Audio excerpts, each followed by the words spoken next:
வருகின்றனர், சரத்குமார் ஒரு பக்கம் வருகிறார்கள். ஆகவே மிகப்பெரிய ஒரு பலமான பிரச்சாரமும் பலமான ஒரு தேர்தல் பணிகளையும் தேசிய ஜனநாயக கூட்டணி தொடர்ந்து செய்து கொண்டிருக்கிறது. மக்கள் 10 ஆண்டு காலமாக இந்த நாடாளுமன்ற உறுப்பினர் பதவியை வைத்துக்கொண்டு எதையும் செய்யவில்லை என்றும், மக்களை பார்க்கவில்லை என்றும், மக்களுக்கு நன்றி சொல்லக்கூட வரவில்லை என்றும் ஆங்காங்கு பிரச்சாரங்கள் நடந்து கொண்டுதான் இருக்கிறது.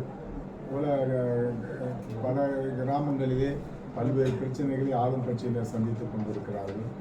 ஆகவே இதற்கு ஒரு மாற்று சக்தியாக, மாற்று புயலாக தேசிய ஜனநாயக கூட்டணி வரும்.